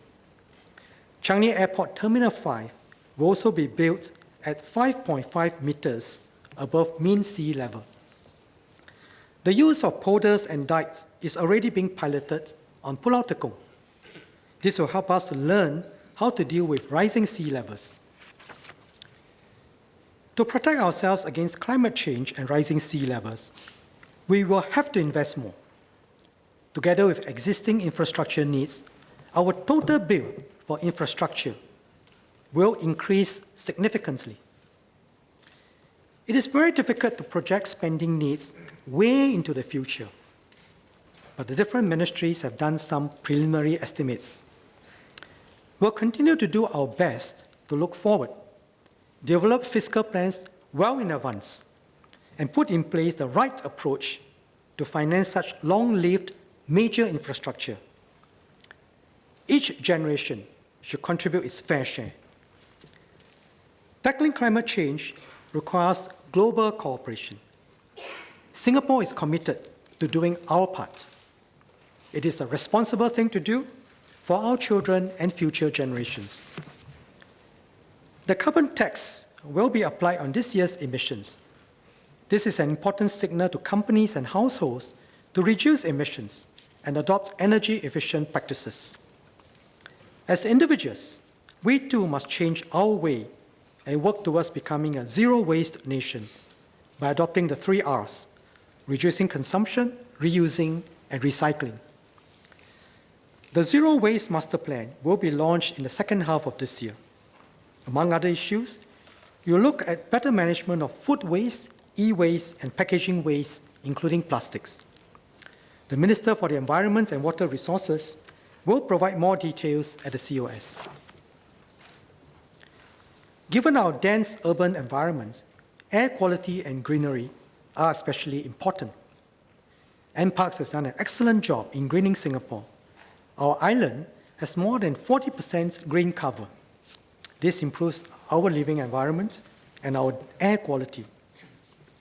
But diesel exhaust is highly pollutive and adversely affects our people's health and quality of life. Many cities in Europe have announced restrictions on diesel vehicle usage. We have taken steps to discourage diesel consumption. Over the years, we have implemented schemes to encourage early renewal of diesel commercial goods vehicles and to also account for the impact of vehicular emissions. We have seen positive results. More owners are shifting towards more environmentally friendly engines, such as electric hybrids. We are glad to see a drop in the numbers of new diesel cars and taxis registered. We also restructured diesel taxes in 2017 to shift away from an annual amount of tax towards a usage-based tax system. We permanently reduced the annual special tax on diesel cars and taxis and reintroduced the volumetric diesel duty. To continue the restructuring of diesel taxes, I will raise excise duty for diesel by 10 cents per litre to 20 cents per litre. This takes immediate effect. At the same time, I will permanently reduce the annual special tax on diesel taxis by $850. I strongly urge taxi companies to pass on the savings to their drivers, like they did in 2017. This will, on average, reduce the impact of the duty increase by more than 3/4 for taxis. I will also permanently reduce the special tax on diesel cars by $100. This will, on average, reduce the impact by more than half. To help businesses adjust, I will provide a 100% road tax rebate for 1 year and partial road tax rebate for another 2 years for commercial diesel vehicles. I will also provide over 3 years additional cash rebates of up to $3,200 for diesel buses ferrying school children. Building a more sustainable environment makes our quality of life better and also creates economic opportunities. Just as we close the water loop, we can now turn our attention to closing the waste loop. There are already startups tackling this challenge. Two companies, Ugly Good and Trea, have been working on innovative ways to convert food-related waste into useful products. These are good examples of opportunities in our zero waste management. So I hope to see more of such initiatives in the coming years. Our beautiful living environments can also be enhanced through the smart use of technology as part of our Smart Nation efforts. To reduce energy usage, we have implemented district cooling in the Marina Bay area. To improve our quality of life, we have started rolling out pneumatic waste collection and trialed smart urban mobility solutions. Buildings can also be designed to be environmentally friendly, for example, by being energy efficient and producing enough renewable energy to run itself. BCA was the first to retrofit its academy in 2009, making it the first retrofitted net zero energy building in Southeast Asia. This year, NUS's School of Design Environment launched SDE4, a brand new net zero energy building. These initiatives contribute towards making our environment more sustainable and pleasant.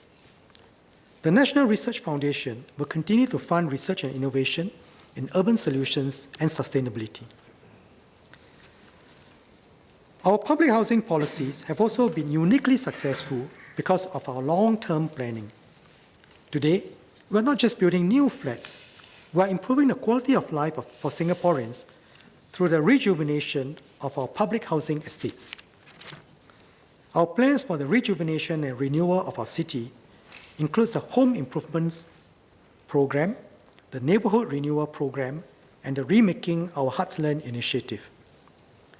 For the longer term, we have announced HIP2 and the Voluntary Early Redevelopment Scheme, or VERS. These are plans that will keep our living environment first class over the coming years. The Minister for National Development will be sharing more on these plans to build enduring homes for our people at the COS.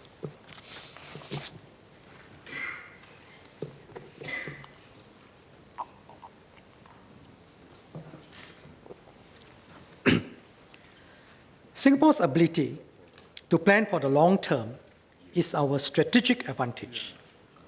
But the best laid out plans to develop our people and transform our city can only be realized with a sound fiscal plan. Our fiscal discipline and prudence gave us resources to respond decisively to unexpected challenges, such as the 2008 global financial crisis. We must not take this for granted. While our nation's needs are growing significantly, we must continue to take a disciplined and prudent approach. We will pursue new investments using a differentiated fiscal strategy, taking one approach for major infrastructure investments and another for recurrent social and security expenditures. First, infrastructure investments. Some of these are major long-term projects, such as the development of Changi East and rail projects such as a Cross-Island Line. Others, such as infrastructure to protect us against climate change, are contingent on the future state of the world. It is challenging to predict their exact timing and requirements. For these large and lumpy expenditures, where the benefits span many generations of Singaporeans, paying them through some borrowing is fairer and more efficient. Borrowing, done in a responsible and sustainable manner, will help instill financial discipline and distribute the share of funding more equitably across current and future generations. In the 1980s, the government borrowed to build our first MRT lines. Our statutory boards and government-owned companies have also contributed to finance many major infrastructure projects through borrowings. For the development of Changi East, the Changi Airport Group will be taking up loans to fund its share of the infrastructure investments. To lower financing costs, the government, with the President's concurrence, will provide a guarantee for Changi East borrowings. This allows us to tap on the strength of the government's balance sheet to back these strategic investments. This lowers the cost of borrowing.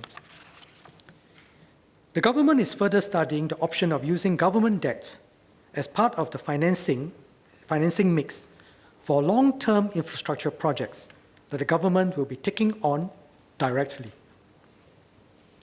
Second, for recurrent spending needs in areas such as healthcare, preschool education, and security, we must recognize that these are necessary expenditures to take care of our elderly, give our children a good start in life, and keep Singapore safe and secure for our families. Many countries have taken the easy route by funding these recurrent expenditures through borrowing. We must not do this, as such borrowing shifts the burden of paying for today's needs onto future generations. This is not the Singapore way. A fairer and more robust approach is to meet recurrent spending with recurrent revenues. Hence, we must continually review our tax system to ensure its resilience. GST is a broad-based tax that contributes significantly to our fiscal resources. Last year, I mentioned the introduction of GST on imported services to make sure GST contribution collections remain fair and resilient in the digital economy. This year, I will tighten the Gst Import Relief for travelers, given rising international travel. For travelers who spend less than 48 hours outside Singapore, the value of goods brought overseas that can enjoy GST relief will be reduced from $150 to $100. For travelers who spend 48 hours or more outside Singapore, the relief quantum will be reduced from $600 to $500. This will take effect from tomorrow. I will also tighten the alcohol duty-free concessions for travelers from 3 liters to 2 liters. This will take effect from 1st April 2019.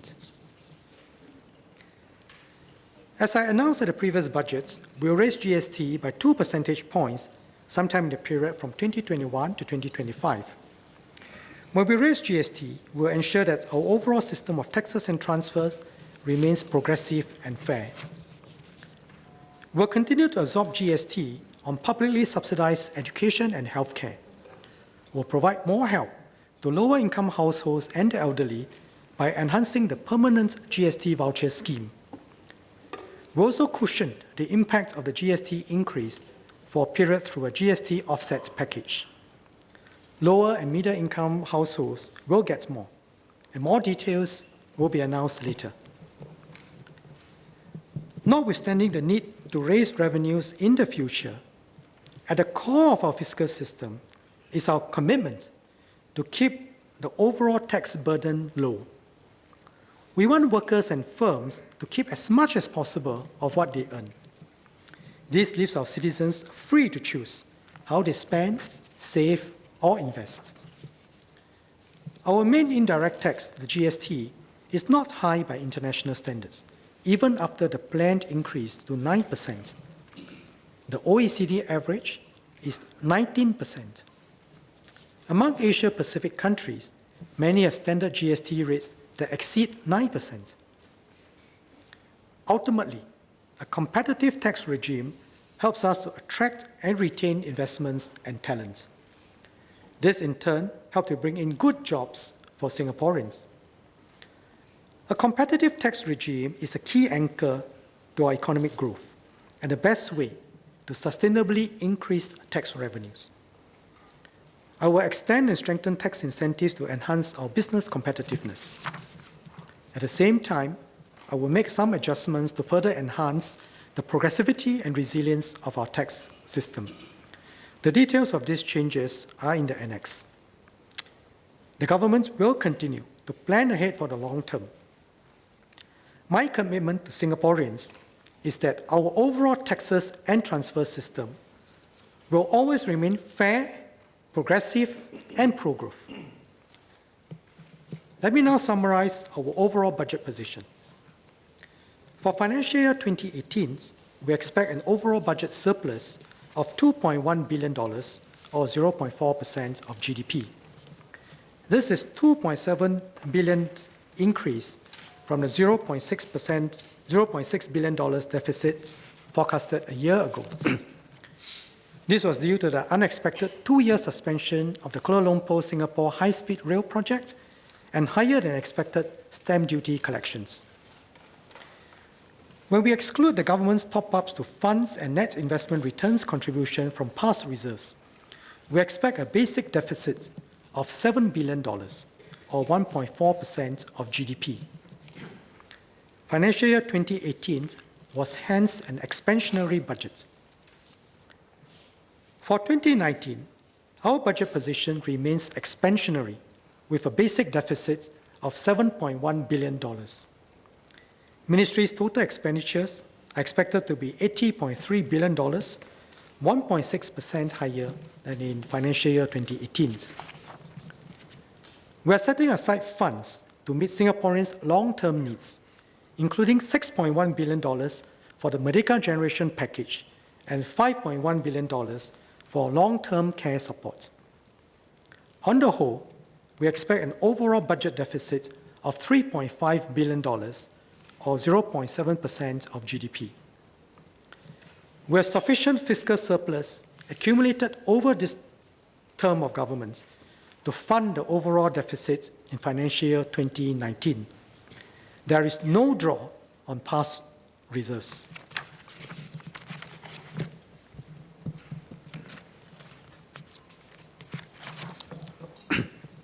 Mr. Speaker, sir, I will now conclude.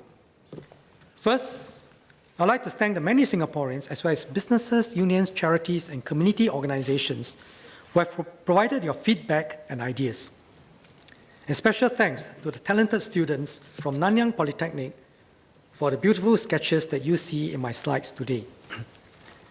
We commemorate 2019, our bicentennial year, to learn from our past in order to chart our future. We will have many opportunities to reflect and share in the coming months and years. But 3 lessons stand out for me and my colleagues. First, for as long as we stay relevant and useful, Singapore and Singaporeans will have our place in the world. We must develop deep capabilities, stay open and connected, and draw ideas and talents from around the globe. Singaporean talents have been making their mark in various fields, and connecting with other highly skilled individuals from around the world will make our team even stronger. Second, external events around us will shape and reshape our lives. Our people have shown time and again that we can take the long view, adapt with the times, and thrive. Third, we'll draw strength from our diversity by focusing on what we have in common. In the earlier years, our forefathers clustered around ethnic and religious groups to support one another. Today, Singaporeans support one another, regardless of race, language, or religion. Budget 2019 draws on these key lessons. We build on our multicultural heritage to foster a caring and inclusive society. We continue to nurture our young and develop our people on a lifelong basis. We seek to take better care of our seniors so that they can stay active and healthy. We will partner businesses and workers to transform our economy. We welcome the best MNCs and SMEs from around the world and help our startups and SMEs to grow, scale, and internationalize. We'll help our workers deepen their capabilities and seek new opportunities. To catch the wave of the 4th Industrial Revolution, we are positioning Singapore as a global Asia node of technology, innovation, and enterprise. The changes ahead will be faster and deeper. Budget 2019 highlights the key challenges we are facing and how we are preparing to ride on the changes, to turn challenges into opportunities for Singaporeans and for our partners in the global community. We are investing to keep Singapore safe and secure.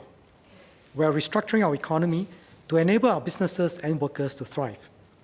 We are building a more caring and inclusive society. We are building Singapore as a global home, as a global city and home for all. Even as we invest more, Budget 2019 maintains our fiscal discipline. Our institution of the elected president and the Council of Presidential Advisers ensure that the government of the day does not squander the reserves our forefathers have left for us. The government will ensure that we abide by this. We must not only take care of this generation, but our children and their children. It is a core value we must uphold. Budget 2019 lays out this government's approach to build a strong, united Singapore. We nurture our young, take care of our seniors, expand opportunities for our people to be at their best, and to live in a livable, enduring home, secure and globally connected. Together, in close partnership with all, in our public, people and private sectors, we can and will continue to take Singapore forward. Mr. Speaker, sir, I beg to move.